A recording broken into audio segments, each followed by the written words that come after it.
welcome. This is our PTK interview dialogue with Phi Theta Kappa International officers, officer candidates, and campaign managers.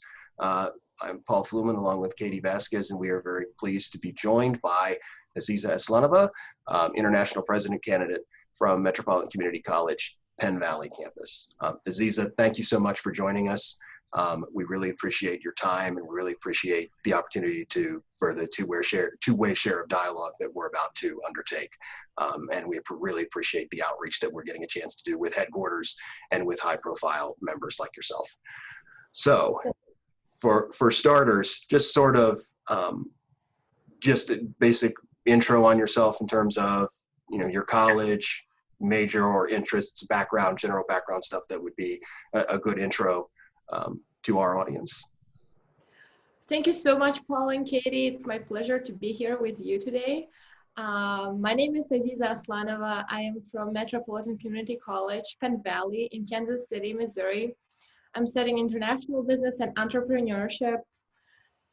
I was a candidate for international president position for 2020. So yeah, fun fact about me, I'm from Central Asia, from Uzbekistan. I come from the family of bakers. And that's why I'm studying international business, because I want to continue the legacy. So just an immediate question that came to my mind, and something that I didn't think of putting in the written questions, was I've detected, and I've been around a while because I've gotten 3 degrees here. So I've been an alum for quite a long time and had a chance to pay attention to the developments that come from headquarters. There's always been a fairly high number of international students who are running for international office, going back to somebody from our region, Obi, who was our international officer for our region for a little while, a couple of years ago, and he was from Benin. And I noticed so many international students who were candidates this year.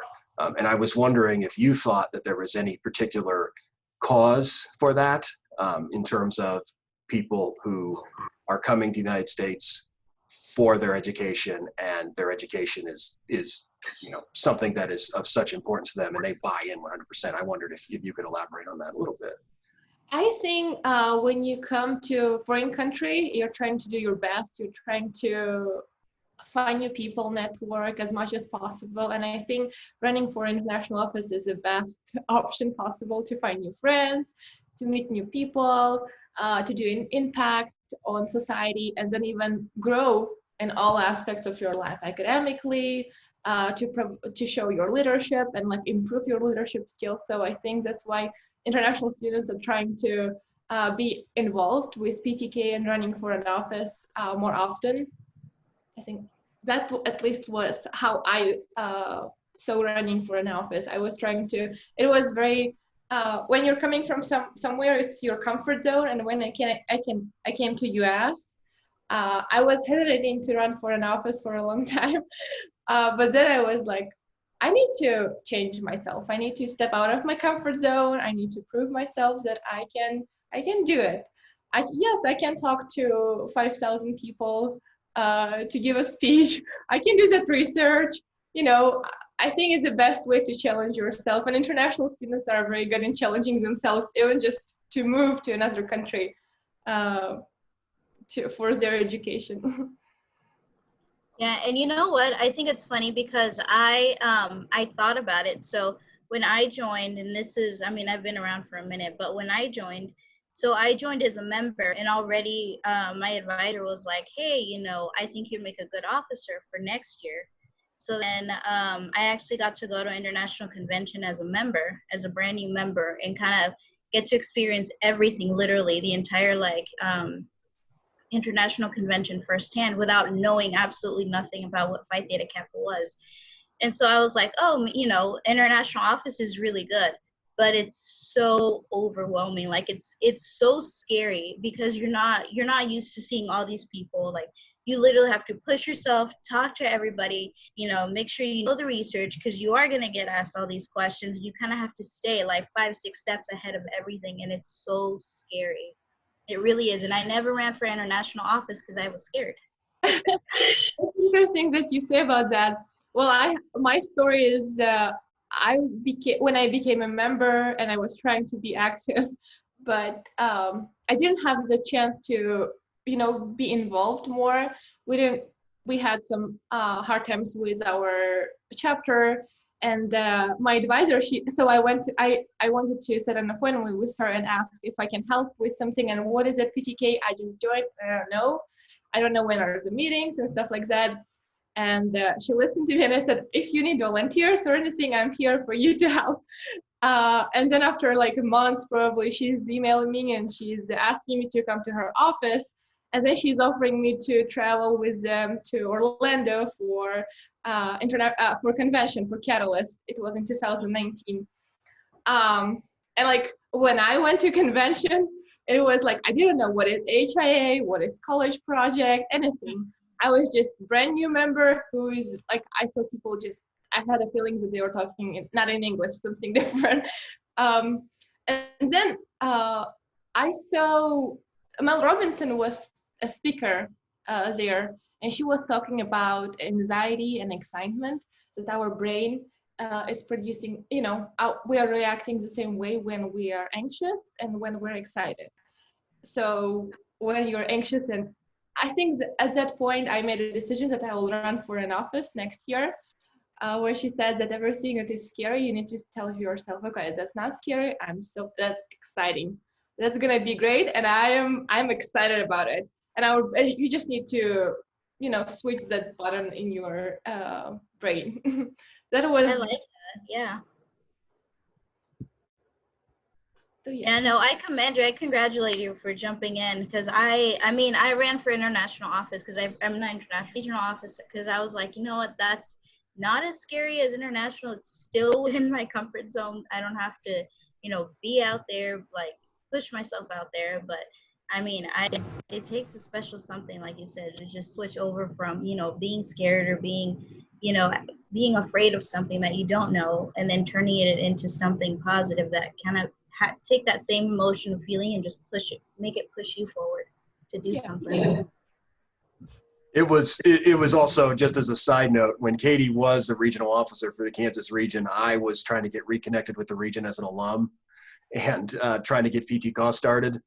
And I had made a note that Katty had been a regional officer and was close friends with Stacy Tucker, who was one of my mentors in getting this project started, the advisor over there at KCK. And then after a couple years, we had gotten PTKAW started, and Katty had shown up to a student organization fair here at Washburn and signed up at our table to request more information. And one of our members brought the sheet of people that had requested more information to me, and I just about flipped. I hit the ceiling. He said, "Are you kidding me? She's at Washburn and I didn't know it." And so when Katty joined us, that was probably one of my proudest moments with PTKAW, because we had never had someone of Katty's regional stature and degree of involvement while a Phi Theta Kappa member in our alumni chapter before. So that was a special occasion, and she got to represent us in Catalyst this year at the webinar. So, so you can see Katty's stature in juxtaposition to mine in terms of what was done as a member. Obviously, I'm way less than what you did, Aziza. Way less than what Katty did. Well. I did research. I watched all of your videos. I went to your website. It's just incredible work. And I think even to becoming an active member, becoming an alumni, becoming active alumni, it takes a lot of courage too. It was. I was told there was a lot of work, but I was also promised a lot by people at Washburn if we could make this happen. And it was actually, we got our charter on 3 years ago last night. So I've come back for too many degrees since then. So I've been around a little bit too long to see a little bit too much fruition for my liking, but I'll be getting done this next 2 weeks. So, in terms of the transformational experience, you mentioned Catalyst, and that kind of segued into the next question that I was going to ask. So I would just say, in terms of when you were getting involved with your chapter, when you were getting involved at Penn Valley, was there a particular event outside of Catalyst, particular volunteer project or anything at the chapter level or at any level with PTK that sort of stuck out in your mind and made you realize that this was going to be a major factor in your academic career, that your involvement here was going to be a big deal, was going to take you places? I would say I was leading HIA project Honors in Action for my chapter.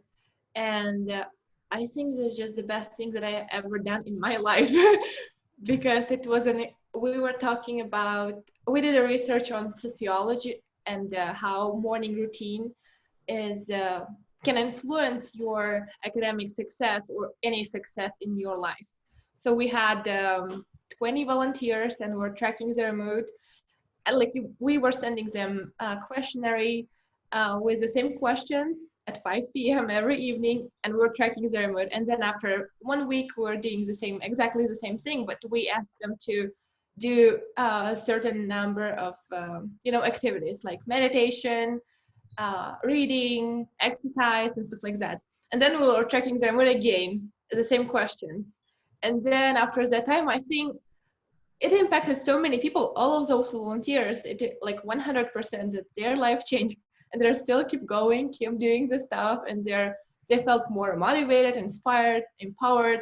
So it was just the best thing that I think. I was so proud of myself. I was so proud that we did it, like, just usual students from Kansas City. We impacted somebody's life. And I think that it taught me how to do even research. It was much easier for me for my classes, for anything, even like if I want to, because with internet and the life that we're living right now, there is so much information all over, and it's hard to find where is it truth and where is just false information. So I think HA would be my answer. And majoring in international business, you're going to see that for any business purpose, you're going to have to do a lot of documented research and make the determination of reputable sources. Having a master's degree like me, I basically, if you get a master's degree, you're gonna major in research that last year. Trust me. So I think then, if you were to retrace your steps from when you started to get involved and when you went to Catalyst for the first time, for instance, at what point did the idea of international office come into your mind, and what was sort of your thought process before you made the decision to take the plunge and this is something that I'm passionate about? Well, I would say when I made a decision that I'm gonna run for the first time when I was at the Catalyst in Orlando. Even like I didn't have anything, I didn't have any experience, but it was my decision after I heard the speech of Mel Robinson. And then when our past President James, he was, at that time he won. And I remember his tears, and they showed his face on the big screen. And like, everybody were cheering up and stuff like that. And I felt like, I had goosebumps in my body, like, oh my God, I love it. It's just, I can see how much hard work have been done, how much courage he has. And it's not even about him, it's about every candidate. They just changed a lot. It was just amazing. And I think I was just, I want to have that experience. I think I'll grow a lot by doing that. And then when we came to Kansas City, so when I talked to my advisor and I said, you know what, I think I'm gonna run next year. What do you think? And she's like, sure, yeah, you can do it. So we came to Kansas City, and on the next day she is calling me, and she asked me to come to her office, and she bought a banner with Catalyst 2019, and she gave me Sharpie, and she's like, okay, I want you to sign on the Sharpie saying Aziza 2020. And every single time when you would hesitate or you would do something and you would be, I would show that you had the courage to say that you had an idea to do it. So if you think so, cool. Just go for it. And I think that it was always, every time when I would come with HIA, with college project, and I'm still a president of my chapter, and it's a lot of work. It's a lot of leadership, a lot of everything. And like, you come to the point when you do a lot of stuff, and, there is a line when you do a lot of stuff, and there's a line when you did too much. when you're already burning out. And I remember like it was a lot on my plate, and I started a transfer process to university and stuff like that. And I came to her office again, and I saw the sign, and I was just about to say, you know what, it's too much. I don't think I can do it. I'm already tired of everything. But you know, I saw that sign, and I said, yes, I'm gonna go. That's what I need to do. Tried to unmute myself and then brought up, I don't know what kind of menu. That's the value of having things in writing. I think is you just proved that when you made your commitment on not the dotted line, but on the banner, that it kept your commitment going. So I'd say that's, of all the stories that I have heard about people undertaking different projects with PTK, that's probably the one that probably resonates with me the most is the written commitment on the banner and keeping you held to it. So that's admirable. The level of commitment is admirable that you stuck to it. I think before I go over to Katty again, I think another thing I wanted to chime in about is just a rough synapse of your platform and what you believed while you were running was the most important, or were the most important priorities for PTK in the present. You know, I decided to move to US when I was 17, and I came by myself. I didn't have anybody. Right now I'm living with wonderful people, with my host parents, and they supported me a lot. But you know, it was very hard in everything, in cultural and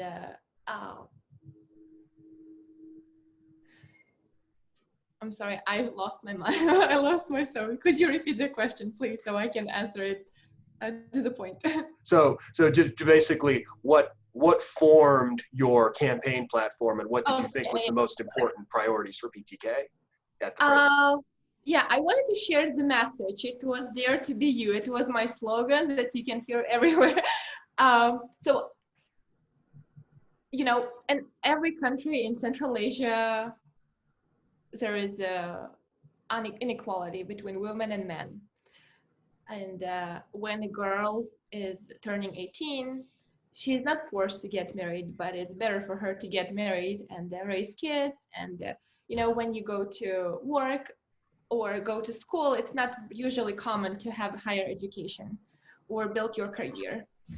So, and then when I decided that I'm gonna go out abroad, for my parents, it was a little bit shocking, and I had hard times to convince them that I need to go.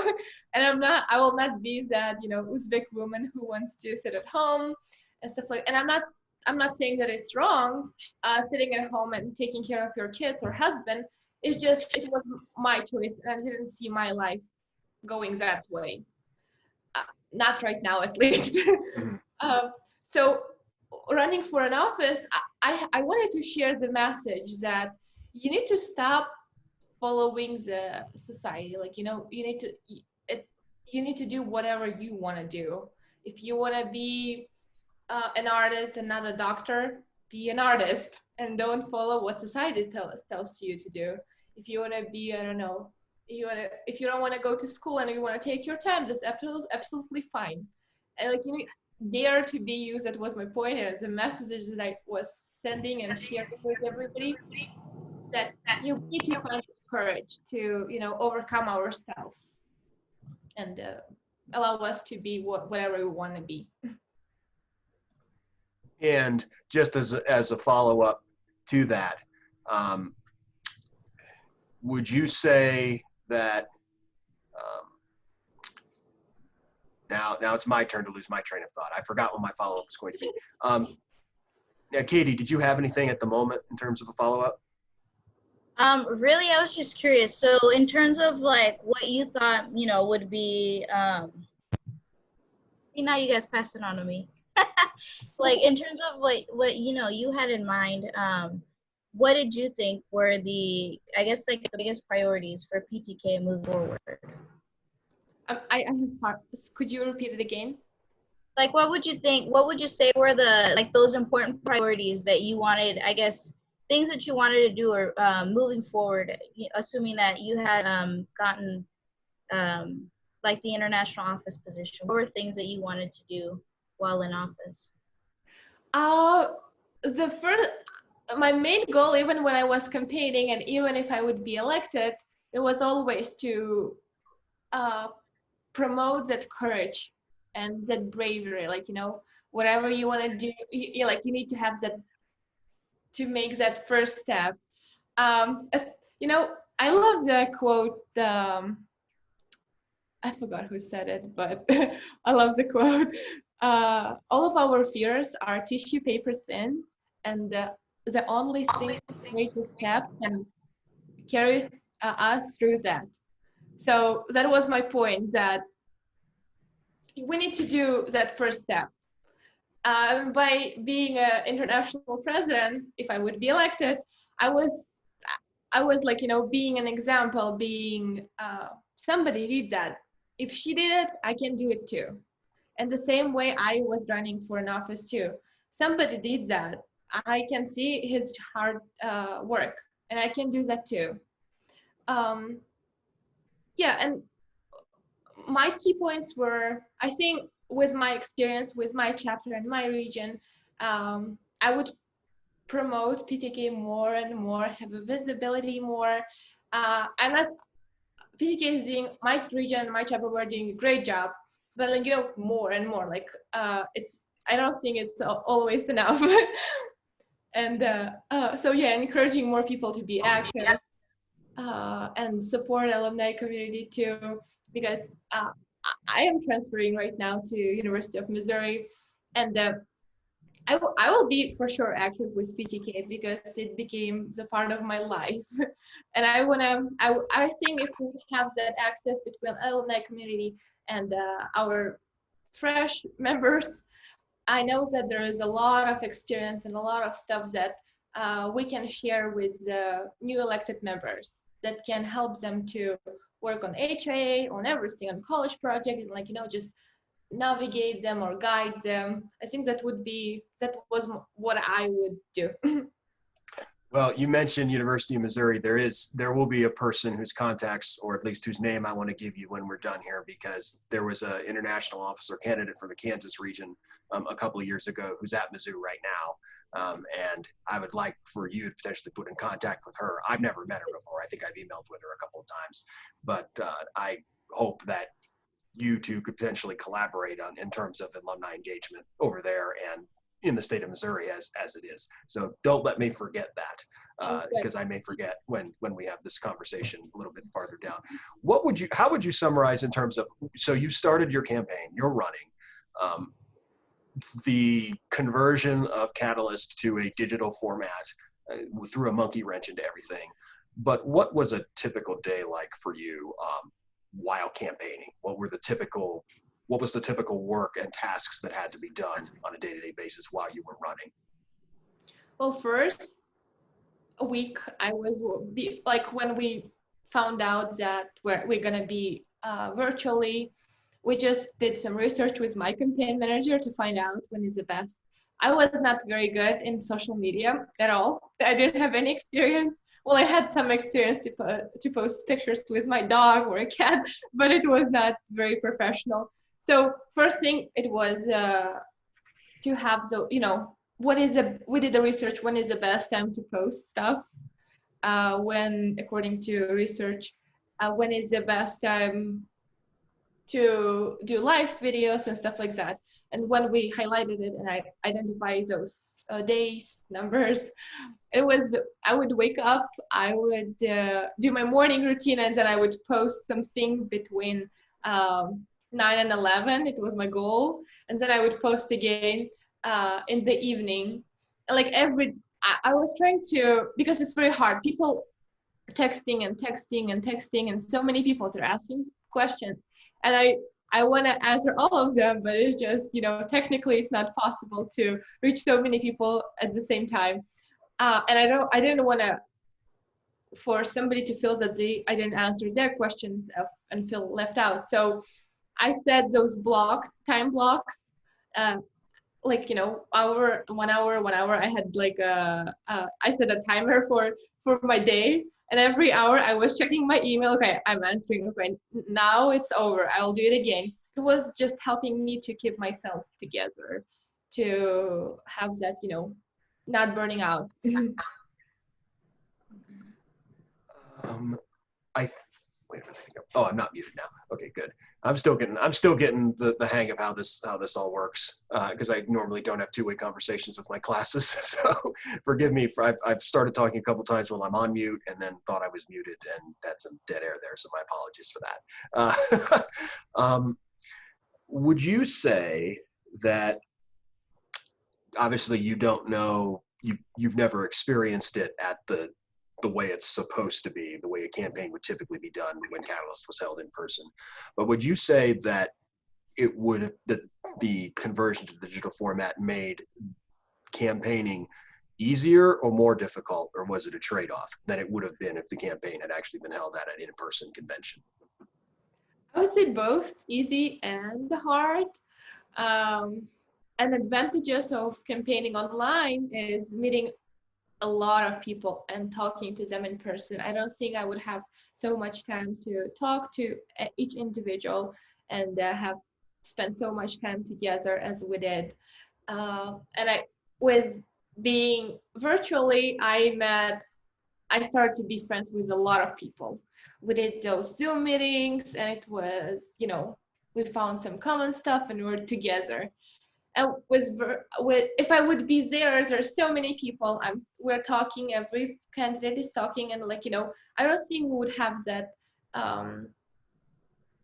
personal, I don't know, connection.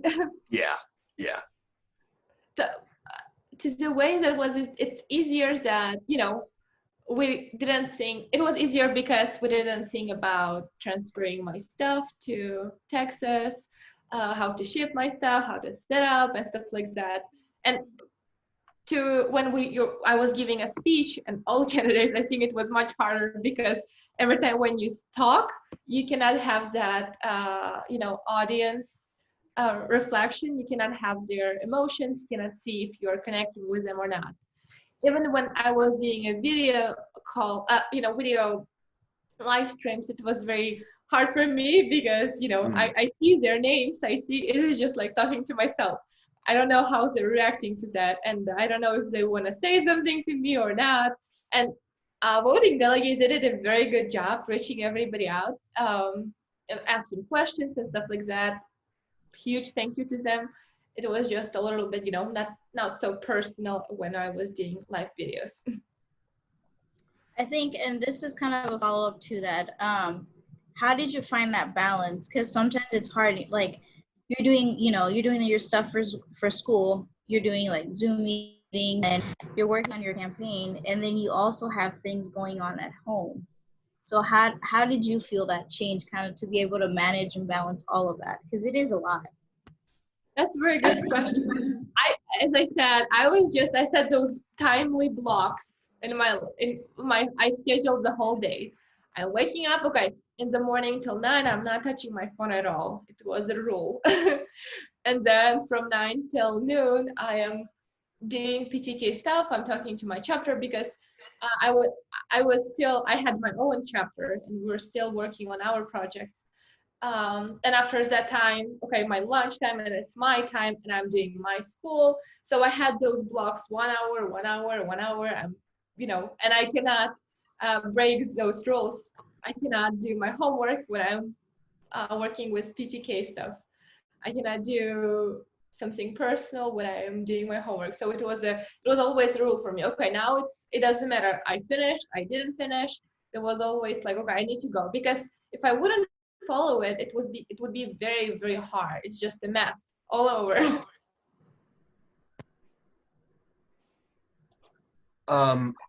I did want to inquire also, because you referenced your advisor and the banner story that I thought was pretty remarkable. But since your membership started, since you started getting involved, she may have been the answer, but Was there a person or multiple people who either in or out of PTK sort of served as a role model to whom you looked up, whom you wanted to emulate while you were on this process with Phi Theta Kappa and with your education as a whole? It's definitely my advisor, Suze Robertson, and huge thanks to her. And I think she's a person who made me keep going. Every single time when I would be scared, she would say, "You're fine, you can do it, you can." She was always, and the way she's our advisor and she's our leader for officers. And it was always for me, she's like a role model. I was always looking at her every time. She believes that happiness is your choice. You cannot feel it, it's your choice. If you want to be happy, you just need to choose it. And if you want to be successful, you just need to choose it and make some actions. And she was always with me, and she was encouraging me, and she was just all positive and stuff. And I know with all virtual thing, we didn't meet at school, and we're not going to school or anything. And she would still talk to me after her kids would go to sleep at 8 p.m. and hear my speech and practice, my caucus and stuff like that, or just do some changes in my speech. And she's just great. And Chris, my second advisor, he did a lot of stuff for me too. He was already, helping me with my speech, but he's a math professor. And he was like, "Okay, I have only 5 minutes here between my classes. You can just jump in there." So yeah, and my campaign manager, Natalia, she's just somebody, like, she has all those characters that I don't have, all of those qualities. She was just, I think we had the best team ever. I'm that person who is, I'm a dreamer. I can say, "Oh, I can do that for sure. Maybe I don't have plan right now, but I will do it." And she's the person who is very strategical. She's very analytical. And she's like, okay. She was like planning everything and stuff like that. And she was making me to stay more organized. She created those blog things that I was trying to follow.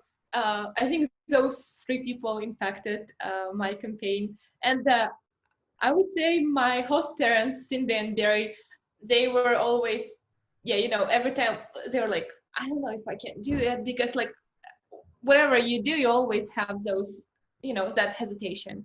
And especially public speaking, especially when you do video live stream. And I didn't have any experience doing live stream at all. And I remember the time I was like, I turned on the camera. I didn't like, you cannot, it's very different when you do live stream rather than you talk to person, like, in person. And it's very, they're always like, okay, sitting with me, they were checking what I'm wearing, what I'm saying, like, they were always feeding me, because making sure that I'm not hungry or mad or something like that. They're just encouraging me and being there for me all the time. So I had three more things that I wanted to cover that I think two of them were in the written part and one of them was not. What advice would you impart? And again, fully mindful that your campaign was different due to the circumstances. What advice would you impart to, let's say, future members, new members who are considering the International Officer campaign as a way to better themselves, a way to better their educational experience, a way of bettering their careers? What, if you could share one element of advice with them, what would that be? I would say make the most of PTK. Just go for an office, run for an office, any office. You can be even, treasurer, public relations, find some things that you love. I know it's scary all the time, even just for running for any office. It's very, very scary. But you need to, if not right now, then when? If you're not doing it now, you need to, step out of that comfort zone. And every time when you do it, PTK is a great a place to step out of your comfort zone because PTK is forcing you to do it, to push. And you're not only impacting yourself, the important thing that you're, by stepping out of your comfort zone, you're impacting other people. You're impacting your school, your society, your classmates by doing those incredible projects like College Project, HIA. I would just say go for it. Just try to run for any leadership position. Try to, take those edges. My favorite one is employment edge. I really love it. It's just like so useful. And just if you're shy, if you don't want to do it, start with that one. And every time when I would say there, like, they would, at those edges, you can see those videos of other members. Like every time when I would see them, like, oh man, this is so awesome. I really want to be there. Like, even if you do so, if you will just start with edges, you will for sure want to run for any office. Yeah, it's for a lot of the people that we interact with on a day-to-day basis, their level of experience and involvement is such that our members, we're very proud of the fact, have mostly made the most of their Phi Theta Kappa membership while they're at the four-year university. And that's why the alumni scholarships that Phi Theta Kappa has offered and continues to increase is such a big deal. And I think Dr. Lynn's done a great job in terms of emphasizing the alumni significance, but it's in many ways, you get the people who have just learned about Phi Theta Kappa in their last year and will join learning about the scholarships right before they transfer. And so they don't have necessarily a choice in the matter. And I could give you, if you've looked at our website and stuff, you've probably seen some of the testimonials we've made to some of our members. Then they support the society as an alum and are, from their perspective, highly motivated because they see the scholarship and they see then what someone did for them that came before them, and then they're possessed by a desire to hand out what they received to somebody else. And I would tell you that the phrase that I always go to when we talk about when I would promote Phi Theta Kappa membership to people who were at my chapter, which was a very, very long time ago. I was from a tiny regional campus of a small college. So my level of experience is very different than yours in terms of what I did at the community college. But having said that, it was very much a case of the go-to phrase that I always used was building a leadership profile. And my favorite term was, it's not just resume enhancement, it's personal enhancement. What people fail to realize sometimes is that when they undertake projects for, in your case, the research, which is something I never had a chance to do, for honors in action and that sort of stuff, but the actual rolling up your sleeves and doing the volunteer projects with your chapter, and then having the privilege of doing that as alumni, as we've done over the years, your life is enhanced and your knowledge is enhanced by having a chance to learn from and being around the people who are orchestrating the nonprofits or are the recipients of your volunteer activity. Those people are people with incredible, valuable experience from whom you, as a college student, have a chance to learn such a great deal. And I've been the beneficiary of that on a personal level with our volunteer partners, one of whom endowed our scholarship that we have. So I can absolutely hear you on that in terms of set your ceiling high, because people think, oh, you're just doing it because you want it to look good. No, you're doing it because it's a learning experience at any level. At the highest level that you've done, running for international office, someone running for an office in their chapter, or someone just taking the lead and organizing and promoting an event, that it's all about the result. And that's what I very much admire about what it takes from your perspective, the fortitude, the research, the heavy lifting that it takes for you as a student to do what you did, to do what you have done and continue to do, representing PTK like that. And so bear in mind that you have the envy of a lot of people, myself included. I wish I had been able to do what you did when I was at my community college. Trust me. Thank you so much. It's all about experience. Yeah. I believe that it's all about experience. It doesn't matter what you do. It's a great experience that I had. You know what? Speaking of it, like your result and experience, how do you think this is gonna affect you towards your career goals, your professional goals later on? I learned how to step out of my comfort zone for sure. Now I'm not scared anymore. Every time when I'm scared of something, I have that power, okay, whatever. It's just my fear. I can do it. I was courageous person, but I became more, and I think at some point it's very important whatever you do. Running for enough, I just changed like a person too. I am great introvert, and I just learned how to use it as my advantage, how to live with it. So actually, Katie, your question segued into the next thing that I wanted to ask, just in terms of, and you may not have this 100% in place yet, because after all, you're just in the middle of your collegiate education. But you referenced your major international business and your family operating a business in your home country.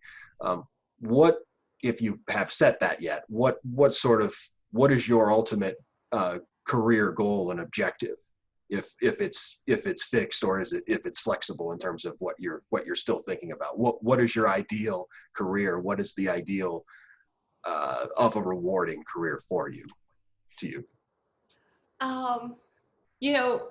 Being raised in the confectionery factory and playing with flour and eggs every day, I saw how hard it is for my parents to manage the business. And I know that they could do delicious, just mouth-watering those cakes, but they couldn't manage business properly and do it wisely. So my goal is to learn how to do it. And then my first goal would be to help them to manage their business. And then to open my own company. I don't know exactly what sphere it would be. Right now I have a lot of small ideas where I want to go. Would it be IT technology, or it would be some restaurant, or I don't know. It would be something very entrepreneur and very small startup that I want to start. So so working for yourself is something that resonates with you as making a living down the line, and it's not surprising because the undertakings that you've made, while it absolutely shows a proficiency to work in an organizational setting, it's a very much an entrepreneurial venture to do what you've done on the international level, running a campaign like that. So that's not surprising at all. And you kind of hinted at it with some of what you had mentioned before, but it's not surprising to me at all, given what your level of experience is and what motivates you. It's not surprising at all. Yeah, I think it was I just had a good role model of entrepreneurs as my parents.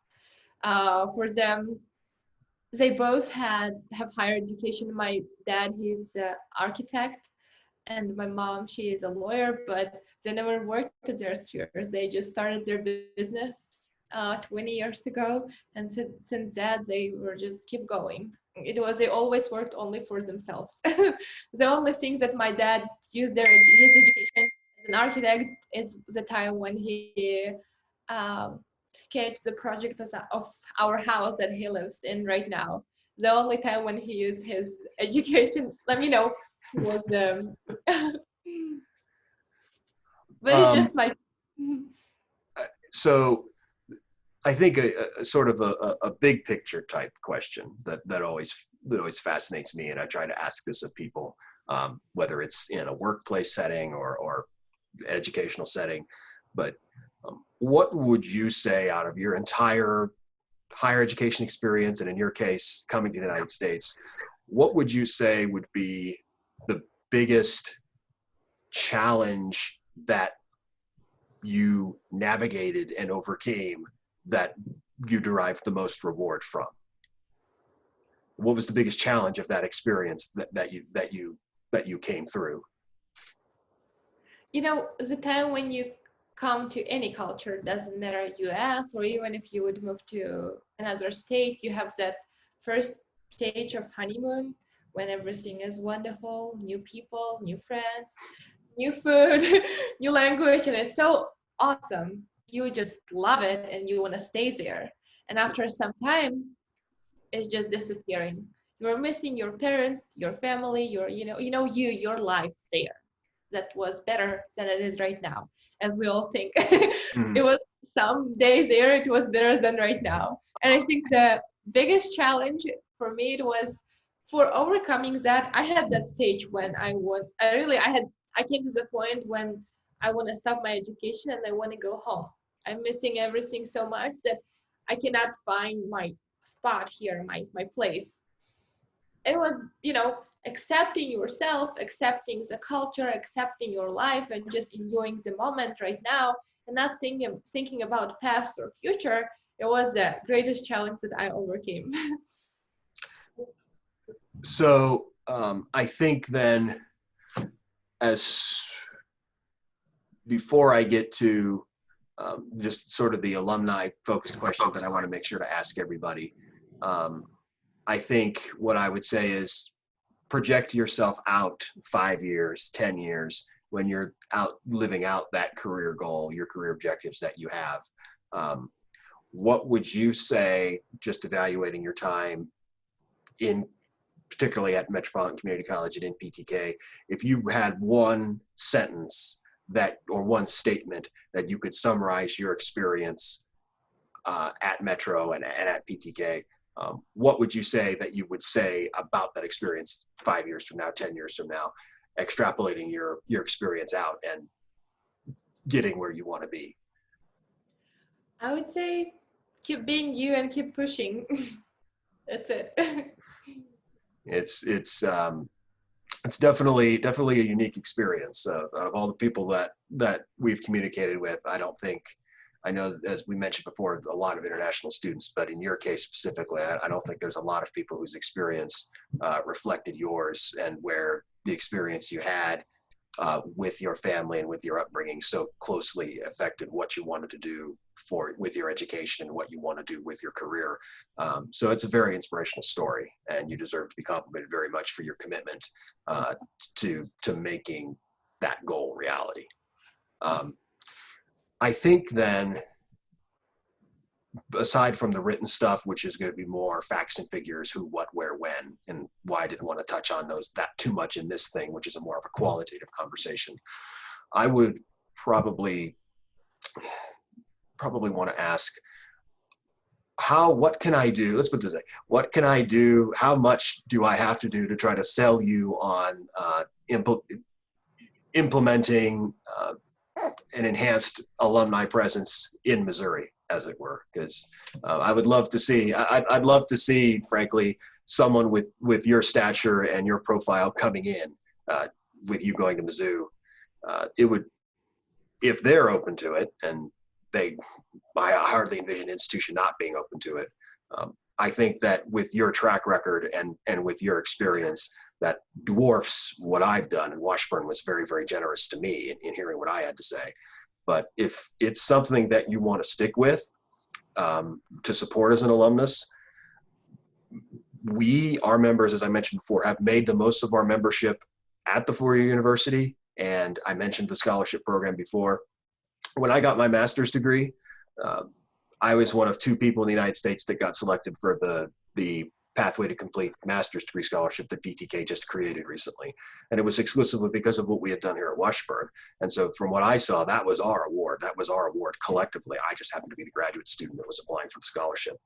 But it will, if you choose to do so, if you can make it work, if it works with the schedule, it works with if it fits in the patchwork of your 4-year university experience, it's something that will repay you greatly, from what I've seen.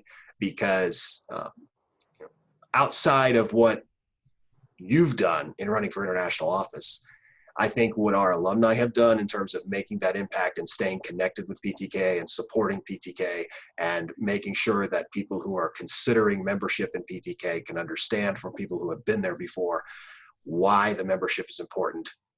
Look at our experiences. All of that work, to me, it's about the rarest accomplishment a Phi Theta Kappa member can have outside of running for international office, which is only, 5 people in the world. So that's my commercial, as it were. And I hope that'll continue to resonate with you. And I'm hoping that a lot of the officer candidates and officers that I talk to will be serious about taking that up. And you mentioned monitoring our stuff, monitoring our sites and stuff. It's a very, I've lost more knowledge than I would ever care to have about the correspondence with headquarters and all the various, hoops you got to jump through and what the process is like. So I think that my whirlwind question to you then, since that was more like a speech, was I really hope that you'll consider using your reputation towards supporting the society as an alum when you do transfer to Mizzou. A small correction, I'm going to University of Missouri, Kansas City. So it's Okay. Oh, Okay. UMKC. That's okay. So but that's, your question, that's my fault. That's my fault. But you being geographically close, let's keep that in mind. And because I can tell you for sure, just based on a lot of Washburn faculty teaches adjuncts over there for the business department. You might actually take a class from my boss, depending on what classes you take, because my boss for my TA job teaches there as an adjunct. Please do keep the alumni engagement option in mind. Please do. Absolutely. To your question, I'm completely sold. I absolutely would be as active as possible, and I would love to support and just keep going. So just before we wrap up this portion, just as you can see the discussion that we've had about the different types of alumni associations that exist.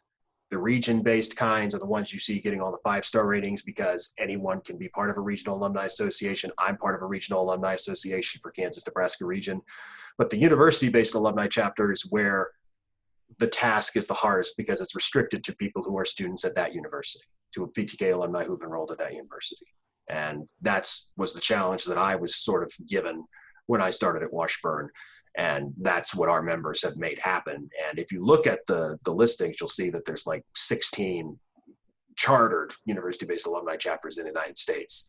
And as another commercial, we got a 2-star rating, and we're only 4 chapters in the United States that got a star rating at all. So we were very, very proud of that. But yeah, UMKC is a, I know it's a transfer-friendly institution.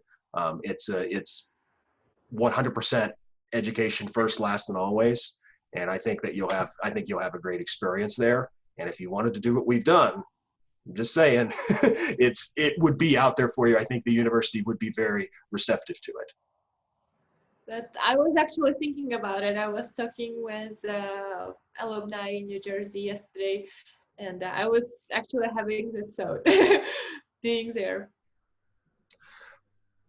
So then what I would sort of just to, Katie, did you have any other questions before I just kind of asked my last couple of wrap-up type questions? No, go ahead. Actually, the only thing I was going to say is that hopefully I run into you because UMKC is maybe 8 minutes away from my house. Awesome. Yeah, that would be neat. Yeah, and Katie is going to be around for one more semester with us. I'm graduating in a couple weeks, and Katie's part of the real core group that I'm entrusting to keep PTK going for a semester while the new members get acclimated in the fall, because I really couldn't ask for anyone better than Katie and some of the other members that we've had that are taking over next year. So she's going to be a resource to a lot of different people. And quietly to herself, she's saying, oh shoot, what did I get myself into? But yeah, she's going to be, the joke is that like Charlie Bonkoski, which is the the lady that sings, that you see her singing the Phi Theta Kappa song and a lot of stuff that we do. I've often said that she's the heart of PTK. Katty is the soul of PTK, so far as I'm concerned, because she's got the level of commitment to the mission that you don't even have to. I didn't have to make a pitch to her at all. I mean, she knew. She was just right on board with it right away. She's the easiest person to brief ever in terms of what the organization's mission is about. So, and you know what's funny? Something they used to tell me before was, and I remember when I went to a couple of international conventions, that's what just other kids would tell me from other chapters. You know, it was kind of like the running joke is that when you're in PTK, you don't stop. You never sleep until you die. You just keep going. That's kind of your drive, your motivation. You just keep going, keep pushing. And I mean, it ends when it ends, but it's always going to be with you. You're always going to do it. You're always going to be a part of it. That's PTK spirit. I absolutely agree with that. Just keep going, keep pushing.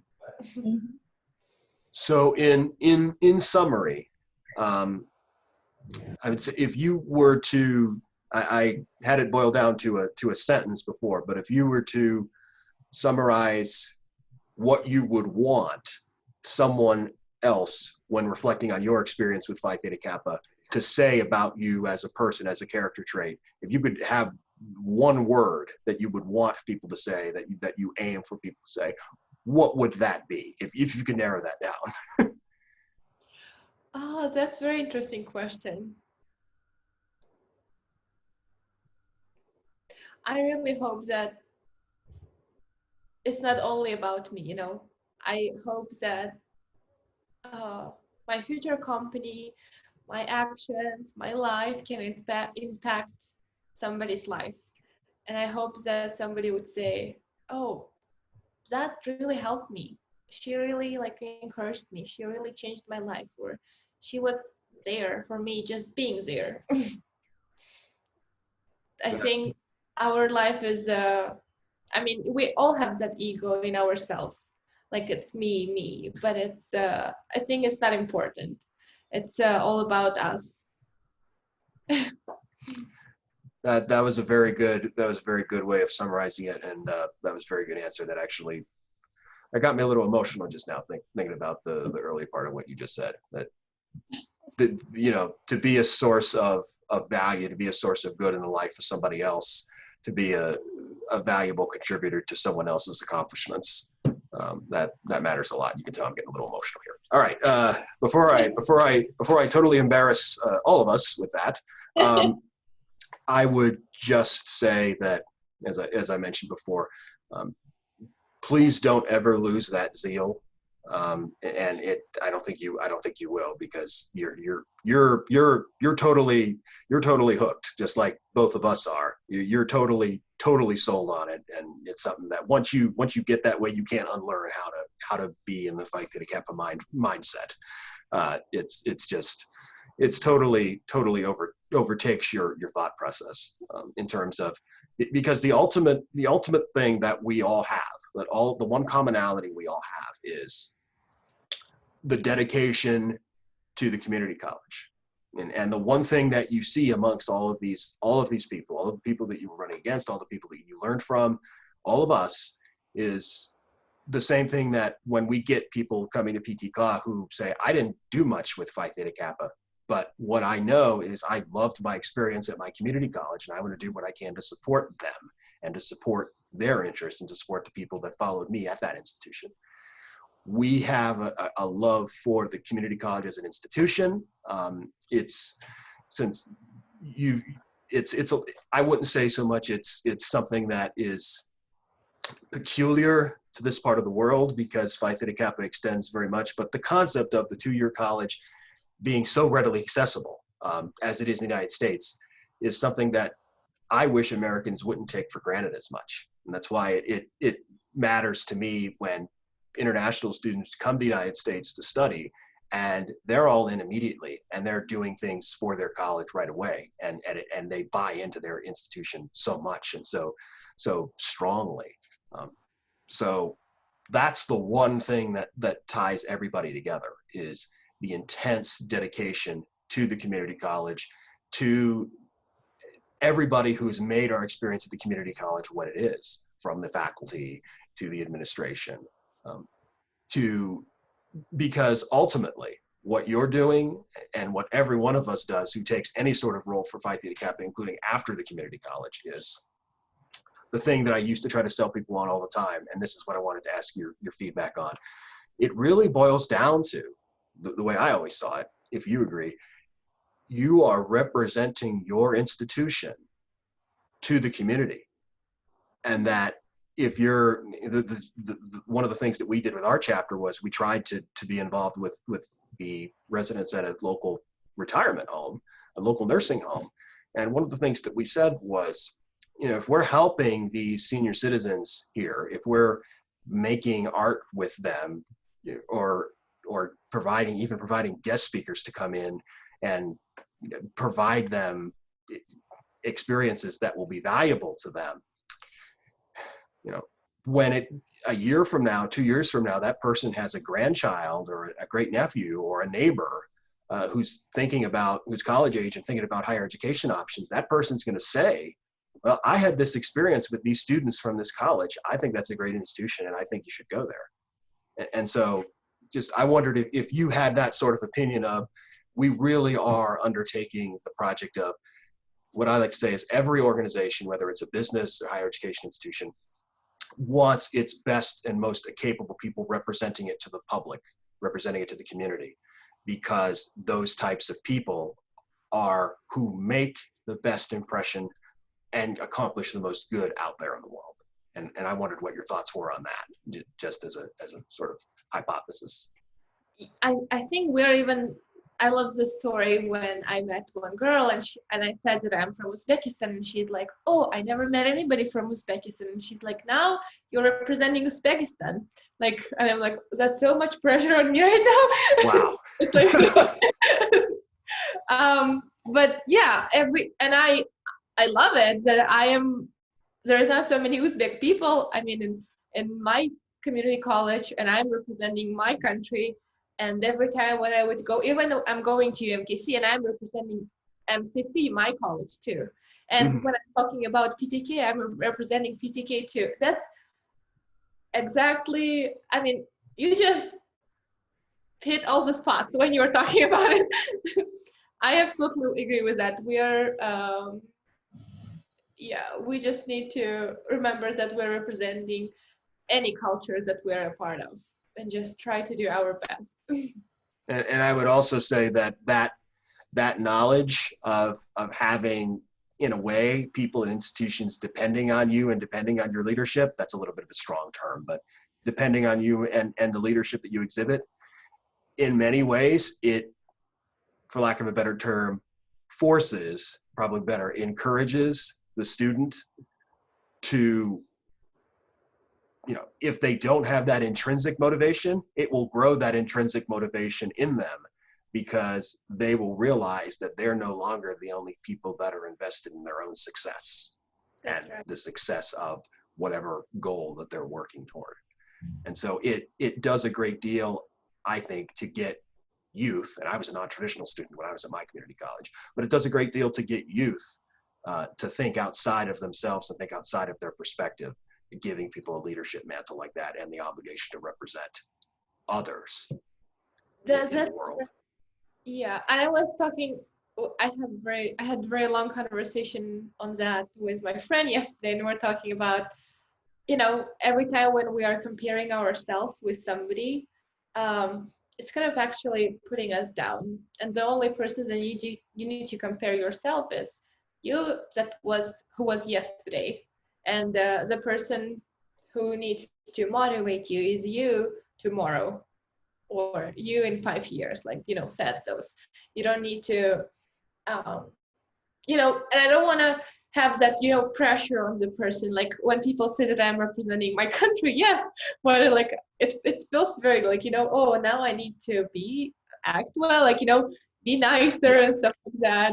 So it's like a lot of pressure on you. And I just want to say that the only person that you need to look for is yourself, and just try to be better and better. the way, like, you know, motivate yourself by being yourself, not by being somebody else. All right, so I think, Katie, unless you had anything else, since I see that we're getting close to the 90-minute window that I had allocated, and I don't want to go against my word. And I also have I have an interview with a professor that I have to start getting ready for. Would you have any other type of message to alumni in general that you would like to share with us, just in terms of something that you believe alumni should be aware of, something that alumni should know about what the current membership and the leadership types as yourself are doing, or any type of message that you want to share with alumni, especially alumni who are at the four-year university as we are and as you are about to become? I would say give it back. Give back as much as possible. Try to be active as much as possible and help your fellows. I would then say we've pretty much wrapped it up. I think that you've covered everything that we were curious about. And as I said, the written portion is going to be the more of the hard facts, dates, and that sort of stuff, stuff that's better to be in writing. I think then that if I were to summarize just on behalf of Katie and myself and all of us, to you, first of all, we really appreciate your willingness to sit down with us and have this conversation. But Absolutely. also what we really appreciate is the way that you and the other candidates, but you specifically, since you were one of the first people that we interacted with because you have a lot of zeal, thank you for thank you for having such zeal for the mission of Phi Theta Kappa, for having such zeal for representing Phi Theta Kappa, as we just discussed, and for sharing opportunities and experiences with other people so that they can follow in your footsteps in the future. That takes a lot, because it's someone who's doing something and putting in work that they won't necessarily be around to see the fruition of later on. But so it shows that it's strictly intrinsic. So thank you for that intrinsic motivation and zeal, and for keeping up what the members and the officer candidates before you had done. And also on a personal note, you know, it is profoundly appreciated. Don't think it's undervalued. The profoundly professional and strong way that you went about the campaign and go about the way of representing. I do want to compliment you on your professionalism a great deal, because it's something I don't think I don't think our culture emphasizes it enough. And you coming to the United States from another country probably may have a different perspective, but our culture, I don't think, values just the simple elements of making a professional presentation and representing yourself and respecting your audience. And from what I saw about your campaign, you excelled at all of those, and it was very refreshing to see. And so you do deserve to be complimented and thanked a great deal for that. Thank you so much. I really appreciate it. And just thank you for doing it, for taking your time, for just talking with me, and for you even keep me, I was like, you're making me keep going even more harder. Thank you so much. So I will hit the stop button, and then we'll still be on for a few seconds after that, and just a couple other items I want to share with you off record. So Aziza, on behalf of all of us, thank you very much. We really appreciate everything that you've done for Phi Theta Kappa, for the people at your college, and your generosity with sharing your information with us. Thank you. And Katie, thank you for agreeing to do this with me, this and several other occasions coming up in the future. Yeah, absolutely. I think it's so much fun. It's that part that we missed from, you know, just walking through that floor when all the international candidates are there, and you go up to them and talk to them. This is more of a, oh, we actually have the time to talk to you now. Yeah. All right. So this concludes our conversation with Aziza Aslanova from Metropolitan Community College, Penn Valley. We thank you for your time, and we will talk to you again soon.